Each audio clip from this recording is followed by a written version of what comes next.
Hallelujah. प्रभु यीशु के सामर्थ्य नाम में आप सभी को जय मसीह की। परमेश्वर आप सभी को बहुतायत से आशीष दे। मेरे प्रियो, मैं परमेश्वर का धन्यवाद करता हूँ एक बार फिर से परमेश्वर के जीवित वचन को आपके बीच में लेके आया हूँ। मेरे प्रियो, जब आप परमेश्वर के वचन को सुनते हैं, मैं आपसे रिक्वेस्ट करूँगा, प्लीज़ परमेश्वर के वचन को आप औरों तक शेयर करें ताकि बहुतों के पास प्रभु का जीवित वचन पहुंच सके और लोग आशीषित होने पाएं। और जितनों ने मेरे चैनल को अभी तक सब्सक्राइब नहीं किया है, आप इसे सब्सक्राइब कर लें ताकि जो भी नए अपडेट्स आते हैं वो आपको मिल सकें। तो आइए इस समय हम परमेश्वर के वचन की ओर जाएंगे। मेरे प्रियो, आज का मेरा विषय है परमेश्वर की आवाज को समझना। जी हाँ मेरे प्रियो, परमेश्वर की आवाज को समझना। पहला शमूएल 3 अध्याय उसका पहला वचन जब हम लोग पढ़ते हैं तो लिखा है यहाँ पे, और वह बालक शमूएल एली के सामने यहोवा की सेवा टहल करता था, और उन दिनों में यहोवा का वचन दुर्लभ था और दर्शन कम मिलता था। जी हाँ मेरे प्रियो,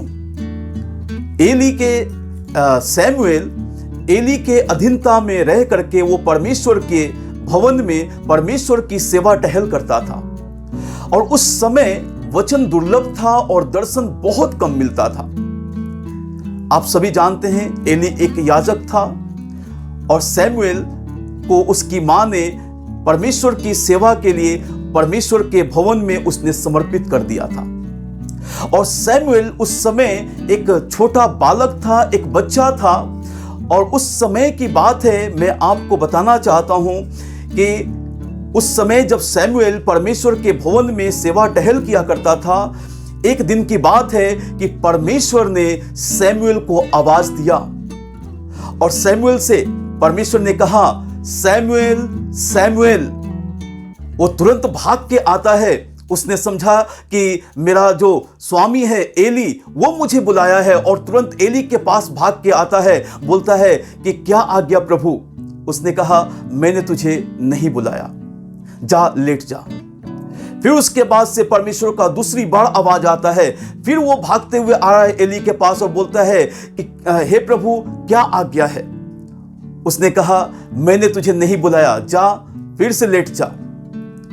फिर तीसरी बार परमेश्वर का आवाज आता है, और शमूएल भागते हुए एली के पास जाता है। बोलता है कि इस बार तो तूने मुझे बुलाया है,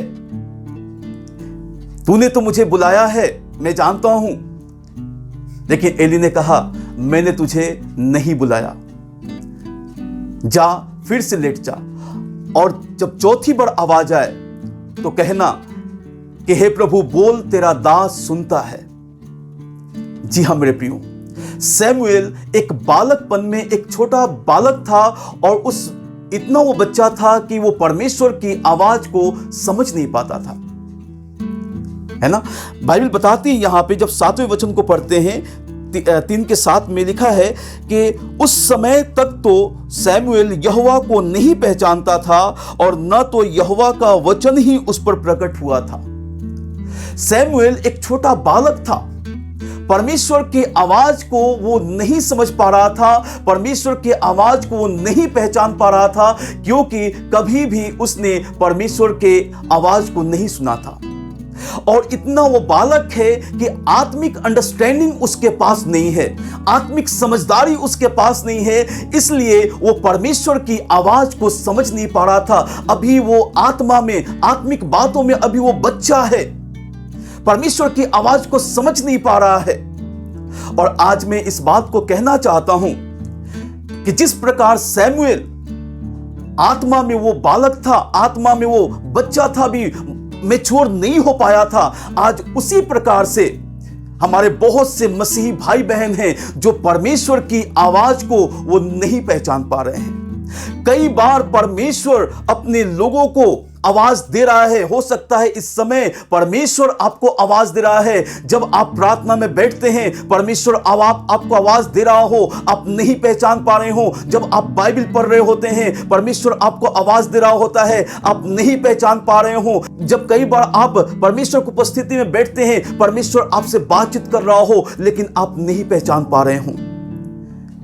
जी हाँ मेरे प्रियो, हो सकता है अभी भी आप आत्मिक तौर से मैच्योर नहीं हो पाए हैं। आत्मिक तौर से हो सकता है अभी भी आप बालक हैं, जिस कारण से परमेश्वर की आवाज को आप नहीं पहचान पा रहे हैं। और जहां तक मैं जानता हूं, आज बहुत से हमारे मसीही भाई बहन हैं जो परमेश्वर की आवाज को नहीं पहचानते, परमेश्वर की इच्छा को नहीं समझ पाते, प्रभु की अगुवाई को नहीं समझ पाते। पवित्र आत्मा जब बात करते हैं, पवित्र आत्मा की अगुवाई को नहीं समझ पाते हैं मेरे प्रियो, इसलिए क्योंकि उनके जीवन में आत्मिक मैच्योरनेस नहीं आ पाया है।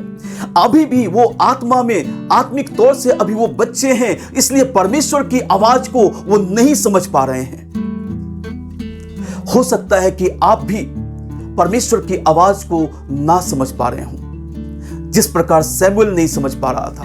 लेकिन बाइबल ऐसा बताती है, इब्रानियों का पुस्तक 5 अध्याय जब हम लोग पढ़ते हैं उसका 12 वचन से, तो लिखा है यहां पे, समय के विचार से तो तुम्हें गुरु हो जाना चाहिए था। हालेलुया।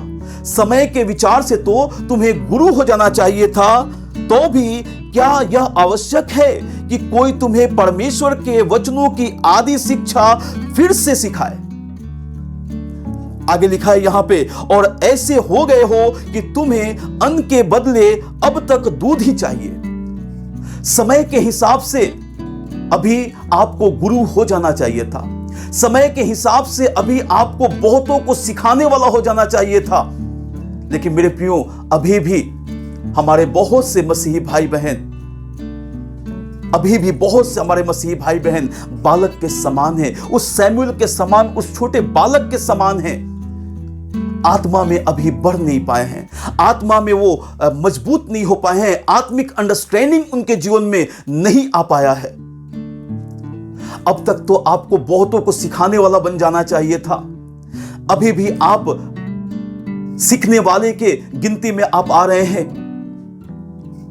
परमेश्वर चाहता है मेरे प्रियो कि आप एक आत्मिक अंडरस्टैंडिंग को रखें। जब प्रभु आपसे बातचीत करे, उसकी आवाज को आप सुन सकें और उसको समझ सकें। जब परमेश्वर आपको आपके आत्मा में अगुवाई करे अपने पवित्र आत्मा के द्वारा, उसकी अगुवाई को आप समझ सकें। प्रभु अपने मर्म को, अपने दिल की बातों को आप पर प्रकट करना चाहता है, और चाहता है कि आप उसकी इच्छा के अनुसार आप चलें। वो आपको ऐसे नहीं बुलाया है अपनी उपस्थिति में, आपके जीवन से परमेश्वर की एक बहुत बड़ी योजना है, जो परमेश्वर आपके जीवन से अपनी योजना को पूरी करना चाहता है।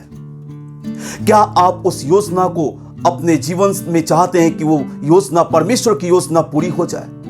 अगर आप चाहते हैं तो आज से प्रार्थना करना शुरू कर दे, परमेश्वर मुझे आत्मिक अंडरस्टैंडिंग दे, प्रभु मुझे आत्मा में आप परिपूर्ण करें, ताकि मैं आपकी आत्मा की बातों को, आपकी आवाज को मैं सुन सकूं और उसमें मैं चल सकूं। हालेलुया। जी हाँ मेरे प्रियो, आज से आप ये प्रार्थना करें, आज से ये आप प्रार्थना करें कि परमेश्वर के आत्मा में आप मजबूत बन जाएं, ताकि हर एक आत्मा की बात को आप समझ सकें, प्रभु की आवाज को समझ सकें। परमेश्वर आप सबको बहुतायत से आशीष दे।